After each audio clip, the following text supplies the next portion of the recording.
Cuando el veterano explorador de National Geographic, el Dr. Robert Ballard, descubrió el naufragio del RMS Titanic en 1985,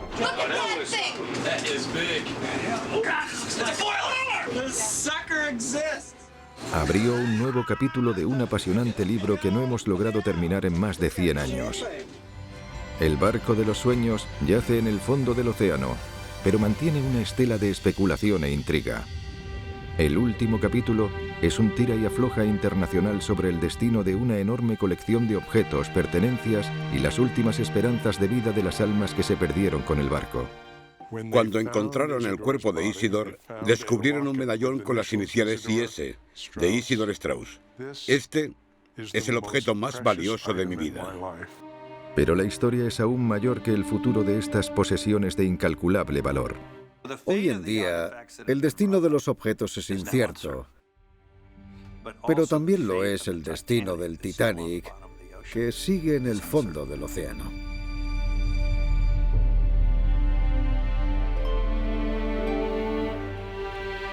Salvar el Titanic. Tesoros de las profundidades. Jamás olvidaré la primera vez que vi el Titanic. Reinaba la oscuridad más absoluta, y no lo ves hasta que estás al lado. Si alguien corriera una cortina, seguiría siendo todo oscuro, y no se vería nada.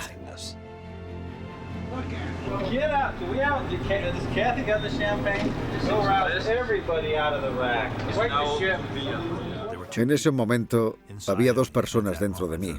El profesional, que estaba eufórico de felicidad y de emoción, y el humano, que sentía justo lo contrario. Sentía remordimientos. Sentía que no había nada que celebrar. Nos encontrábamos en un lugar en el que se había producido una tragedia tremenda. Todo el mundo estaba impactado. Fue un momento lleno de emociones que había decaído. Todo ocurrió en una noche idéntica, una noche sin luna, con estrellas en el cielo. Pero de repente vimos la popa. Nos invadió una sensación mejor y fui consciente de todo lo que me había emocionado la situación, porque fue un momento intenso. Y lo sigue siendo a fecha de hoy, sí. No era tanto el barco, sino el lugar en el que estábamos. La zona hablaba. Lo que empezó como una expedición científica objetiva había adquirido una conexión emocional con 1500 vidas perdidas. When you find the Titanic, you know exactly what took place right where you are. And that's eerie. I mean, you want to see lifeboats or people in the water that you can take out of the water because they drowned right around you. Yeah, you hear them. You feel it very much so.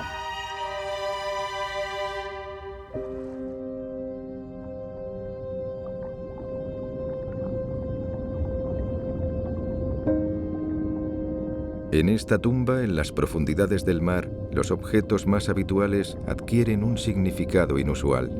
Nestled amongst all of that debris, I saw shoes, the pairs of shoes that were the final remnants of those who perished and without life jackets fell to the bottom, being removed by the animals that lived there, exposing their skeletons that then were dissolved by the cold Antarctic bottom water, undersaturated in calcium carbonate, but left behind were their shoes in the exact position they were onto their bodies.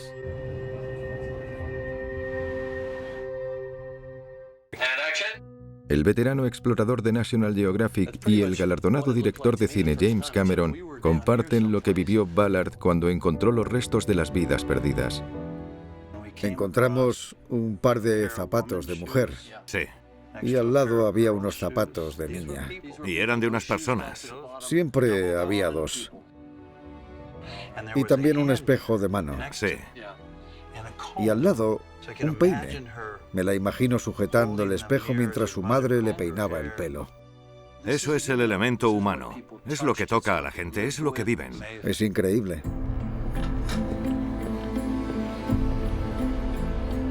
And we came in on the debris field right through here. Cuando Ballard y su equipo descubrieron el Titanic, lo primero que pensaron fue en protegerlo apoderándose del naufragio. Fui a los tribunales y solicité un juicio. Dije, yo lo he encontrado, ¿me lo puedo quedar? Y me dijeron que sí, porque era un buque abandonado que estaba en alta mar, y el derecho marítimo, que se redactó en el siglo XVII, defiende que el que lo encuentra se lo queda, pero con una condición. Hay que rescatar o recoger algo, una taza de té o lo que sea. Pero no era una sola taza de té. Según esa ley de cientos de años, para mantener la titularidad, Ballard tendría que descender cada pocos años y rescatar más objetos. Pero yo dije que no quería rescatar nada. No puedes hacer eso. Se trata de un cementerio. Pero una empresa llamada RMS Titanic Incorporated y su sociedad matriz, Premier Exhibitions, tenían una filosofía diferente. Rescataron los objetos y los llevaron ante un juez, quien dictó que eran rescatadores en posesión. No solo les dio el derecho a volver y rescatar más objetos, sino que les obligó a volver y a rescatarlos. Cuando vas a un yacimiento, ya sea en tierra o bajo el mar, lo primero que tienes que hacer es intentar conservar los objetos. Te conviertes en el guardián de esos objetos. RMS Titanic Premier aplicaron la normativa internacional de los museos para cuidar y conservar la colección.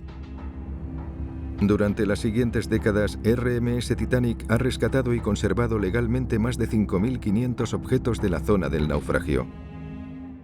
El inventario de los objetos es enorme. Ahora, casi todo lo que se ha sacado, salvo un gran pedazo del Titanic, son objetos pequeños. Hay muchos platos y porcelana. La porcelana china no se deteriora. Parece que se fabricó hace un minuto. Y también hay ropa y otros objetos personales, como cuero. El cuero sobrevive.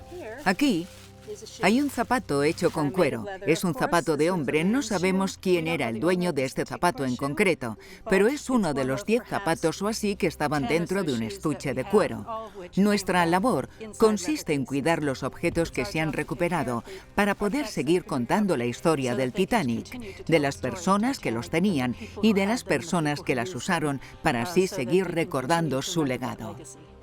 La conservadora Alex Klingelhofer es muy respetuosa no solo con los objetos, sino con las historias que representan. Y en algunos casos es algo que han dejado atrás las personas con una identidad conocida. RMS Titanic ha compartido la colección con aficionados del Titanic de todo el mundo en una exposición itinerante.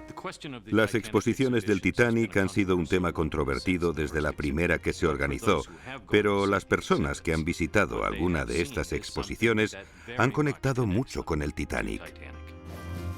Pero la sociedad matriz de RMS Titanic Inc., Premier Exhibitions, se ha declarado en bancarrota y ha cambiado de manos, y ahora se podría subastar la colección.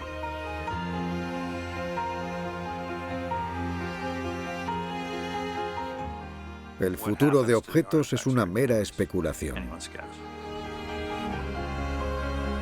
Este enorme catálogo, que contiene desde un pedazo de 15 toneladas del casco hasta porcelana china del comedor de la primera clase, corre el riesgo de hundirse eternamente para el público general.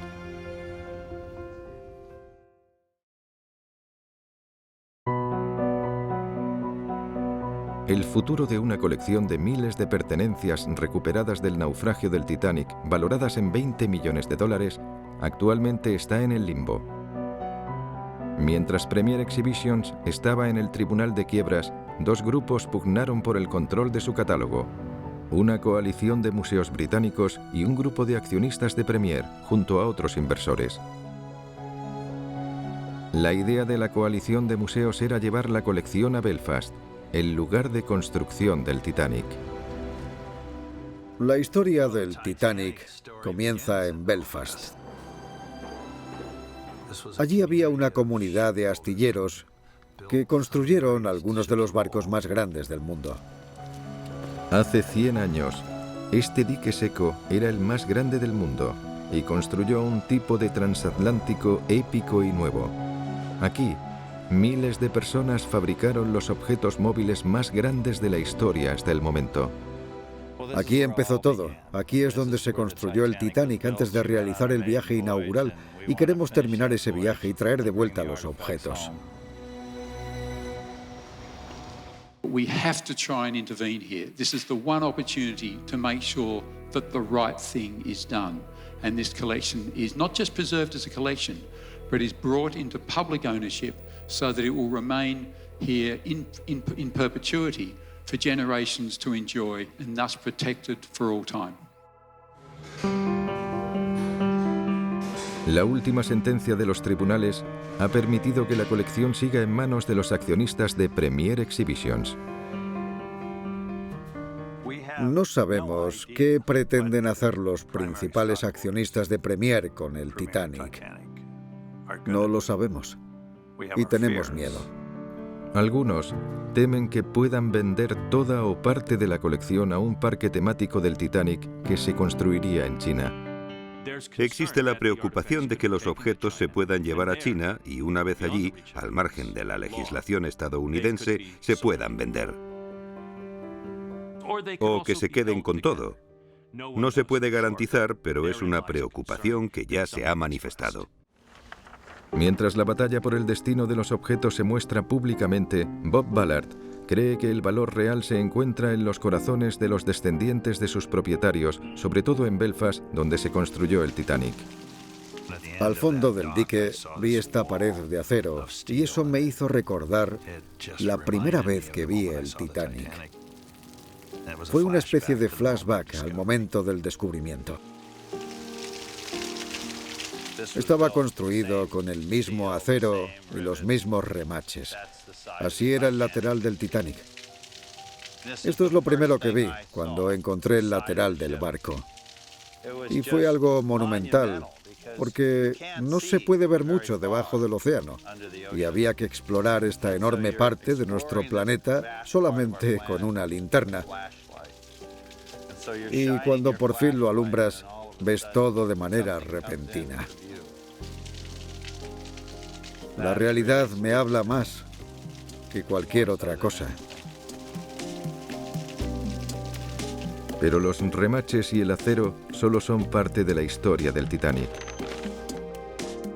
Ballard quiere escuchar el resto directamente de las familias de los pasajeros y de la tripulación.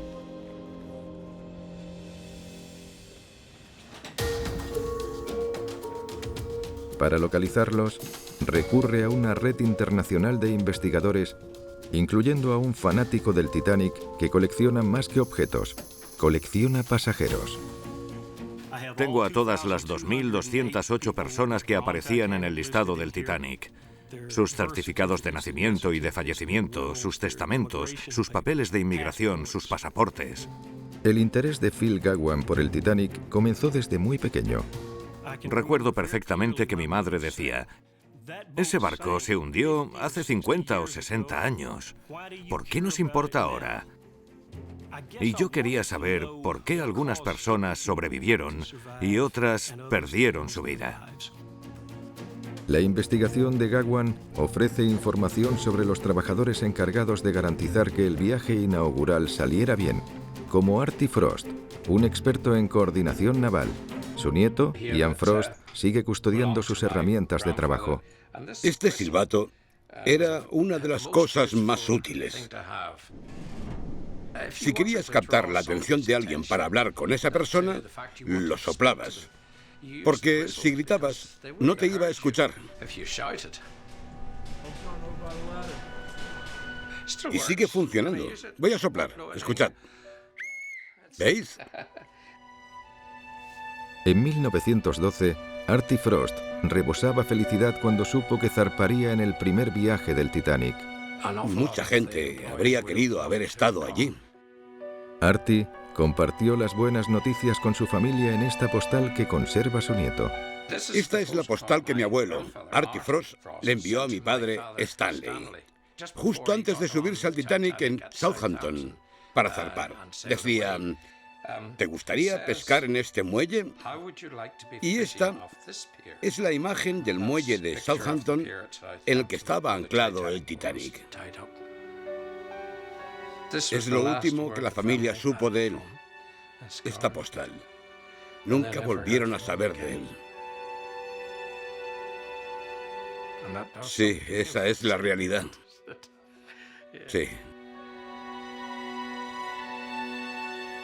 La última vez que se vio a Artie Frost fue en la sala de máquinas, probablemente intentando que las luces siguieran funcionando para que pudieran escapar la mayor cantidad de pasajeros. El hecho de que nunca se encontrara su cuerpo indica que no intentó subirse a un bote salvavidas ni salvarse. Estos son varias tarjetas de visita. En cierto modo, estos objetos no son un portal al pasado, sino a las vidas pasadas. Y en ocasiones se han encontrado diversos objetos, incluyendo correspondencia o postales. Es una manera muy relevante de hablar de las personas que parecían haberse silenciado eternamente en aquella fría y oscura noche de abril de 1912.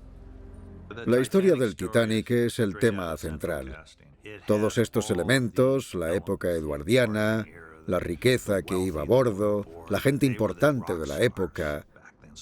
Tienes un barco con gente importante a bordo, que se suben a bordo del viaje inaugural. Tienes el objeto móvil más grande del mundo recorriendo el océano. Y sientes que eres invencible. Al RMS Titanic se le apodó el barco de los sueños, un palacio flotante que se caracterizaba principalmente por ser insumergible. Los 2.220 pasajeros y miembros de la tripulación que iban a bordo cuando el Titanic salió de Queenstown, Irlanda, el 11 de abril de 1912, tenían previsto llegar a Nueva York en 6 días. Pero 3 días más tarde, el 14 de abril, el Titanic navegaba a 40 kilómetros por hora en una tranquila noche de domingo, cuando el silencio se vio interrumpido por un terrible sonido. El Titanic impactó contra un iceberg en medio de la oscuridad y del Atlántico Norte, lejos de la costa de Terranova. El mundo, incluyendo a los seres queridos de los pasajeros y de la tripulación, no tardó en enterarse de que el Titanic estaba en peligro. Era la primera vez que estos barcos tenían comunicación inalámbrica y comenzaron a informar de que pasaba algo. El barco más grande del océano hacía una llamada de socorro. La gente no se lo podía creer. Pensaban que se trataba de un error. Estaban convencidos de que el barco no se podía hundir. En el lugar de construcción del Titanic, las familias de los que iban a bordo esperaban noticias ansiosamente. Se extendieron rumores en Belfast. Mi abuela debió de estar realmente preocupada, porque le dijeron que el Titanic se había hundido, pero también que había llegado a un puerto sin haberse perdido ninguna vida. Y durante 3 o 4 días no supo si su marido estaba vivo o muerto. Unas 700 personas se subieron a bordo de los botes salvavidas y un barco que estaba cerca, el Carpathia, los rescató. 1.500 personas se hundieron en un cementerio de 3 kilómetros de extensión en el mar.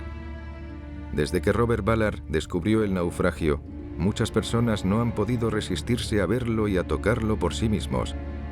Y eso ha tenido un precio en el propio barco.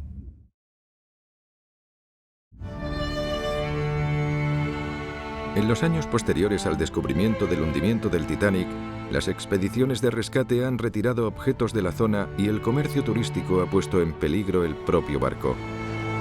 Un viaje de una semana a la zona del naufragio cuesta desde $150.000.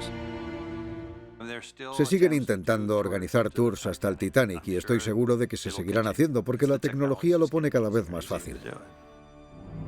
Pero con cada visita, el Titanic paga un precio. Ahí, ¿veis las grandes marcas naranjas? Ahí es donde se han apoyado los submarinos. Eso ha roto la cubierta, la ha partido. Las partes naranjas representan una superficie recientemente expuesta y que no es natural. Eso lo ha hecho la gente que ha venido y no lo ha cuidado bien. Como no hay acuerdos internacionales para proteger el barco, Ballard ha observado cambios drásticos desde 1985. El Titanic se está convirtiendo en una chatarrería. Hay montones de cadenas y de bolsas enormes. Hay mucha basura ahí tirada. Eso es el mástil. Cuando lo encontramos, había una torre de vigilancia.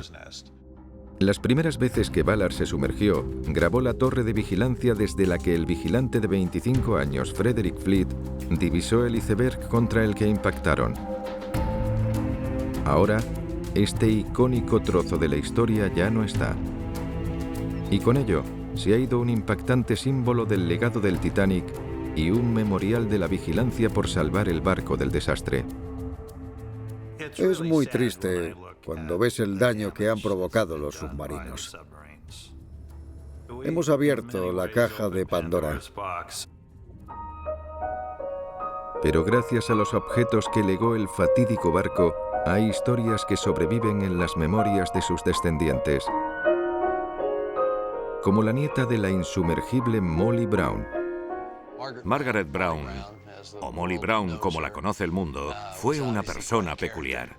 Era una gran persona.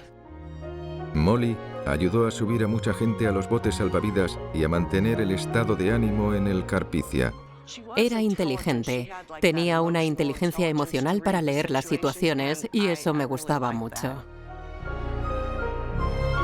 Molly Brown sobrevivió al hundimiento, pero sus pertenencias, valoradas en $500,000 al cambio actual, se hundieron en el fondo del océano. Quizá este collar, que recuperó el RMS Titanic, perteneció a ella. La empresa también recuperó la joyería de otros pasajeros. Esos objetos ahora están en peligro. Encontramos toda la joyería de lujo en una bolsa de Gladstone. En ella había mucho dinero en efectivo y varios anillos. Este es uno de ellos. Cuando ves algo así en un laboratorio o en una exposición, es algo intenso. Te conecta con esa gente y, como arqueólogo, me siento obligado a comprobar cómo los objetos se relacionan con la gente para darles voz, para tener una visión de sus vidas y para saber quiénes eran. Los efectos personales no eran los últimos vestigios de las personas fallecidas. Los astilleros vieron cómo el trabajo de su vida se hundía en el fondo del océano. Este es el despacho de Thomas Andrews, el hombre que supervisó la construcción del Titanic en los famosos astilleros de Harland & Wolff en Belfast. Es el arquitecto, la persona mejor cualificada y que mejor conocía al Titanic. Y le tengo un enorme respeto. Estar en su despacho de Belfast y en Harland & Wolff es algo muy especial.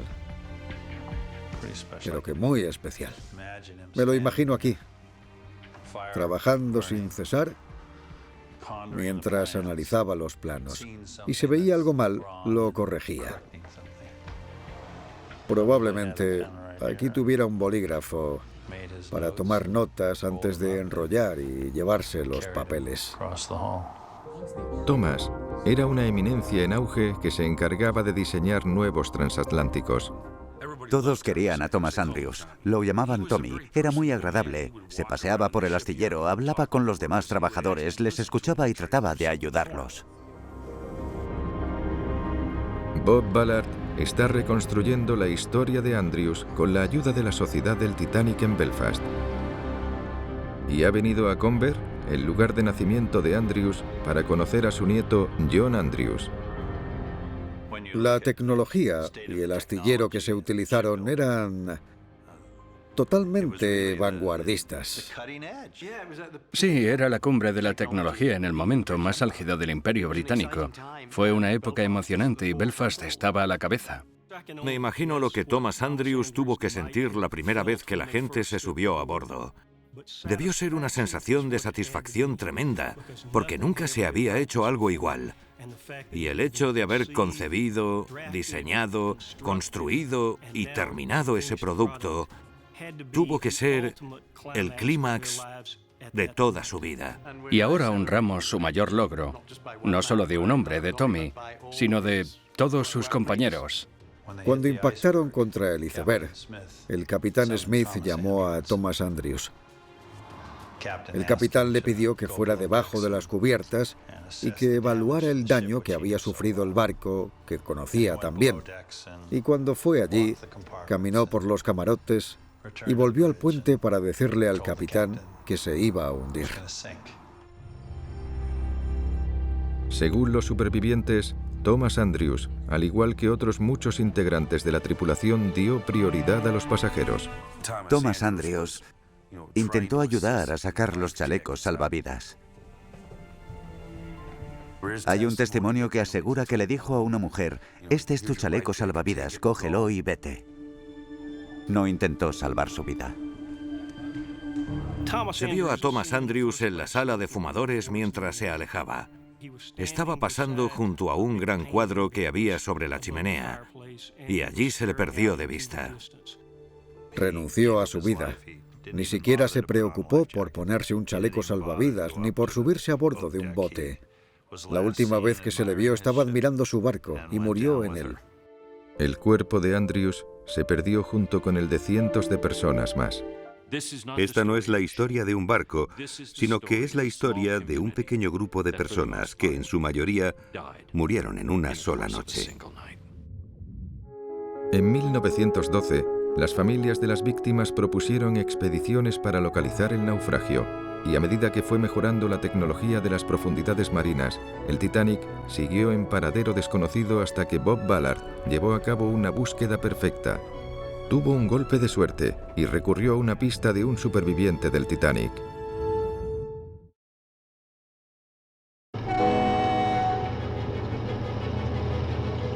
Cuando el doctor Robert Ballard se dispuso a encontrar el Titanic, estaba buscando un barco histórico.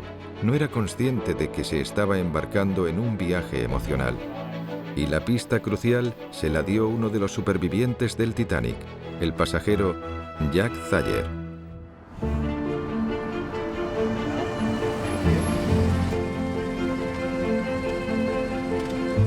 Ballard ha quedado con el nieto de Thayer en el muelle de Nueva York, al que llegaron los pasajeros. Jack fue una de las últimas personas que saltaron de la popa del Titanic para salvar su vida. Un amigo suyo y él saltaron del mismo pasamanos a la vez. Su amigo no sobrevivió, pero él sí. Probablemente fue por pura suerte. Encontró un bote salvavidas que se había volcado y tuvo un lugar en el que pasar la noche sin estar directamente en el agua. Jack fue uno de los primeros en contar que el Titanic se había partido por la mitad y que se había hundido. Dijo: se escucharon ruidos con aún más fuerza cuando se rompió la sala de calderas. Podíamos escucharlo desde la zona donde estaban las camas. De repente pareció que toda la superestructura del barco se quebraba. Y eso hizo que me diera cuenta de que el barco se había partido por la mitad y que había vertido todo su contenido. La historia que contó me dio una idea sobre cómo encontrarlo. No servía para encontrar el Titanic, sino para encontrar los restos del Titanic, ya que su rastro era mucho mayor y predecible. Conocíamos la corriente, por lo que la zona del naufragio estaría de norte a sur, y eso era una gran pista porque si tenía una línea así, tenía que buscar así. De ese modo me aseguré de seguir el rastro adecuado para conseguir llegar al Titanic. Era el momento que muchos aficionados del Titanic llevaban esperando desde hacía mucho tiempo. Las imágenes de Ballard, de las profundidades, cuentan la historia que solo existía en su imaginación. Pero para otros no era suficiente, como para los coleccionistas que frecuentan esta subasta bianual en una pequeña ciudad rural de Inglaterra. Somos los líderes mundiales en la venta de recuerdos del Titanic. Hemos vendido cientos de objetos. Ostentamos todos los récords relacionados con la venta de recuerdos del Titanic. Estos no son objetos que haya recuperado RMS Titanic. Es más, ninguno procede del fondo del mar, sino del barco y de las personas que lo construyeron antes de que zarpara. Pero atraen a la gente que puja y que está decidida a tener en sus propias manos una pieza del legendario barco. Soy ingeniero, me interesan los temas mecánicos y el funcionamiento del barco. Me gusta coleccionar cosas que pertenecen a personas. Esta gente puja por estos objetos que son tesoros del Titanic. 900 euros. Estos azulejos valdrán entre 300 y 450 euros. Esto costará entre 4.000 y 6.000 euros. Esta postal se envió desde el Titanic, así que valdrá varios miles de euros. Uno de los objetos más codiciados de la subasta de hoy es este juego de llaves del cuarto de baño masculino de primera clase. Lo importante es que son del Titanic, por eso valen entre 40.000 y 60.000 euros. ¿Puedo ver el más grande? Aquí la gente que subasta pone un precio al placer de poseer una pieza de la historia del Titanic. 130 euros. Hay una puja telefónica mundial. Hay gente que llama desde Estados Unidos, China, Tailandia. Colecciono menús. Siempre he coleccionado objetos chinos, como la porcelana. ¿Alguien sube? Adjudicado. Este joven se llamaba Johnny Kelly. Trabajó en Harland & Wolff. Fue uno de los primeros hombres que murieron en el Titanic. Se cayó de una grúa cuando tenía 19 años. Falleció en junio de 1910, 2 años antes del naufragio. Tienen muchas cosas fantásticas en la subasta. Objetos únicos que probablemente nunca vuelvan a verse. Y creo que se pagará mucho por algunos de ellos. He conseguido los menús. ¡Qué bien! Estoy muy contenta. Cuando termina la subasta del Titanic, las ventas netas ascienden a más de $300.000. Las llaves del cuarto de baño para hombres se venden por más de $55.000. 2 cartas de condolencia para las familias en luto por más de $700 cada una. Algunos de los objetos de la subasta irán a un museo, pero otros desaparecerán para el público general. Y eso es lo que Bob Ballard teme que sucederá si la colección del RMS Titanic se subasta. Le preocupa que perdamos las historias personales como esta, de un pasajero de segunda clase.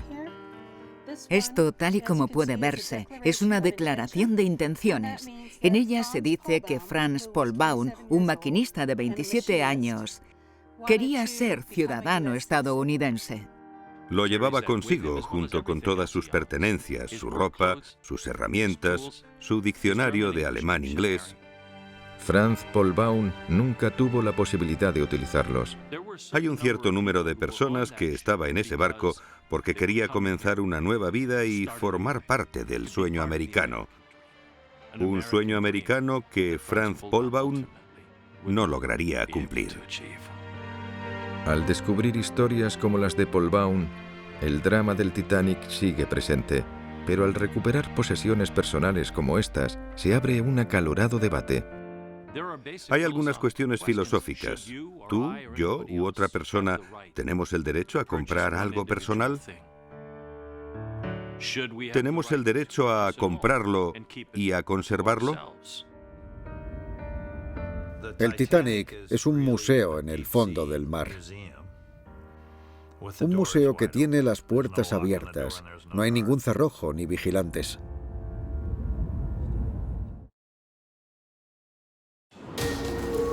El doctor Bob Ballard está preocupado por el futuro de las historias del naufragio que descubrió. Si no se protege el Titanic, lo despojarán. Lo despojarán hasta que hayan quitado todas las joyas que tenga este viejo barco. Además de Ballard, James Cameron también ha sido un héroe especial para este viejo barco y para los objetos que lo adornan. Tenía más ganas de zambullirme en el naufragio que de hacer la película. Al zambullirme en el naufragio, me adentré en la historia. El Titanic ha aunado las 2 pasiones de James Cameron, el sentido aventurero y la dirección cinematográfica. Cuando vimos esta imagen de la proa, nos trasladamos a 1912 y cuando subimos la cámara vimos el barco entero. La película de Cameron narra las verdaderas historias que contaron las familias de los pasajeros. Hola, Paul. Soy el bisnieto de Isidor y Aida Strauss. Conozco su historia. Paul Kurtzman desciende de una legendaria pareja que falleció en el barco. Isidor Strauss fue millonario y congresista. Su mujer, Aida, y él decidieron morir juntos en el Titanic. La historia, como bien sabrás, es que ella se subió a un bote salvavidas. Las mujeres y los niños lo hicieron y esperaba que su marido Isidore la siguiera. Sí. Y él dijo, no me subiré a un bote salvavidas hasta que vea que todas las mujeres y niños que hay a bordo estén en uno. Permaneceremos juntos en el barco mientras se hunde. Moriremos como hemos vivido, juntos. Cuando encontraron el cuerpo de Isidore, descubrieron un medallón con las iniciales IS de Isidore Straus. Esta es una imagen de su hijo mayor, Jesse, y esta de su hija pequeña, Sarah. Tu abuela. Exacto. Tu abuela.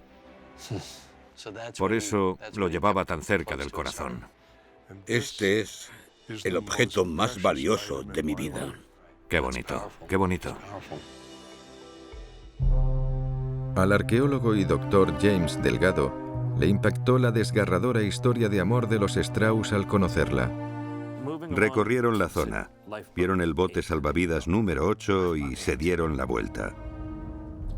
Era el 8 porque es donde estaban los Straus, por lo que al ver ese punto, en el que estuvieron de pie, en el que decidieron darse la vuelta juntos y morir juntos porque se querían mutuamente. Fue la primera vez,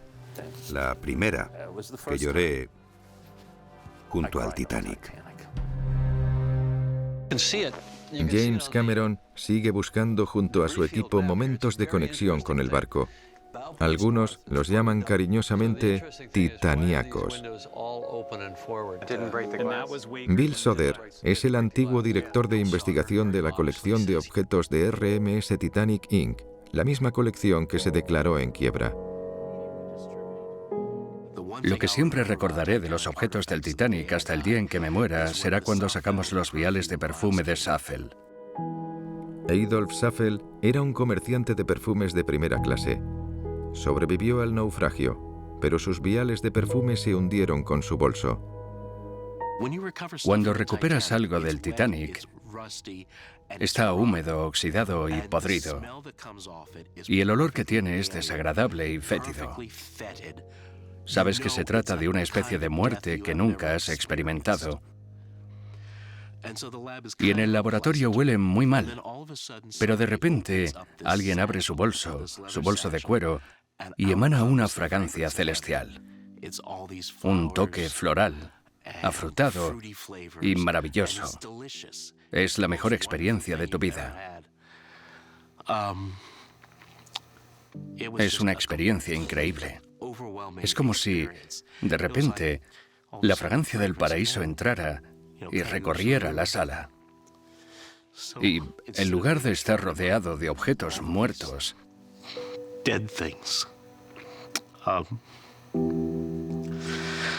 durante unos minutos, el barco volvió a estar vivo.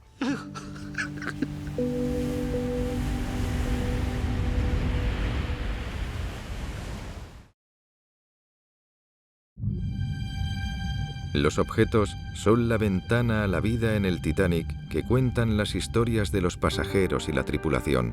Los objetos, en concreto, van más allá del propio término. Son cosas reales. Son recuerdos e inspiran un respeto necesario de lo que significan para la gente, sobre todo para sus familias y descendientes, pero también para cualquiera que se preocupe por ellos. La joyería, la ropa y otros objetos de las exposiciones del RMS Titanic han fascinado y atraído al público de todo el mundo. Pero como estos objetos rescatados no se expondrán en museos, ¿se subastarán a compradores privados y desaparecerán para el público general? Las dos cosas que hay que conseguir es que no se separen ni se vendan. Así pueden estar disponibles para el público general, no desaparecer en colecciones privadas y no perderse. No sé qué va a pasar, no sé cómo terminará todo. Aunque se hayan recuperado miles de objetos de la zona donde naufragó el Titanic, sigue habiendo muchos más en el interior de los camarotes y de los compartimentos. Se han recuperado unos 5.500 objetos. Pero en realidad, Como se trata de una colección inmensa, representan menos del 1% de todo lo que debe haber en el Titanic como yacimiento arqueológico, ya sea en su interior o en sus alrededores. Los rescatadores buscan los objetos que se han dispersado alrededor del barco, pero hay decenas de miles en el interior. Y por eso corre peligro, porque ahora pueden adentrarse, y la tecnología también. Bob Ballard cree que los mismos vehículos submarinos operados a distancia, con los que se facilitó la llegada al interior del Titanic, también podrían ayudar a vigilar y espantar a los cazadores de tesoros ilegales. Que si creo que habrá gente que busque objetos del Titanic de manera secreta y encubierta, sí. Pero ahora, gracias a la tecnología, podemos fabricar centinelas y tener vigilantes fácilmente. Además, plantea la idea de convertir el Titanic y otros naufragios históricos en museos o destinos turísticos, estando controlados y mantenidos por expertos. Gracias a la tecnología, ha conseguido ser un pionero sin dañar lo más mínimo el barco. La mayoría de nuestras expediciones ya no requieren una preparación física para descender hasta el fondo del océano como antes, como cuando encontré el Titanic, que bajé en un submarino y lo aparqué. Lo hemos sustituido por lo que se conoce como telepresencia, y sinceramente ahora podemos estar mucho más tiempo, lo cual resulta más efectivo y seguro. La tecnología para convertir estos lugares en museos submarinos está aquí y ahora. Si el Titanic fuera un museo y se utilizara tecnología con realidad virtual, todo el mundo podría visitar el barco de los sueños.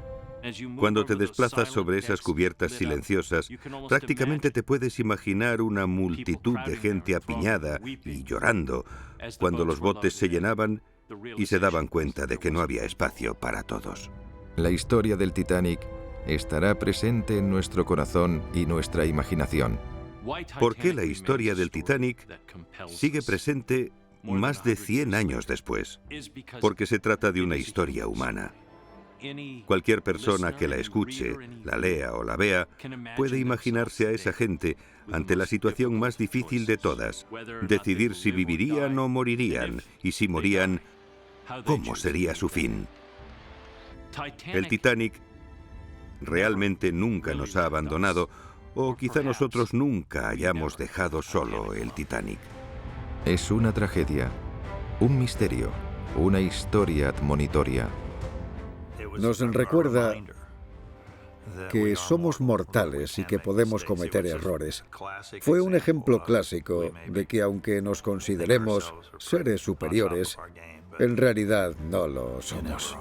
Ballard cree que esta advertencia sobre cómo debemos conservar los naufragios se tiene que extender más allá del Titanic, tanto con los que ya se han descubierto como los que no.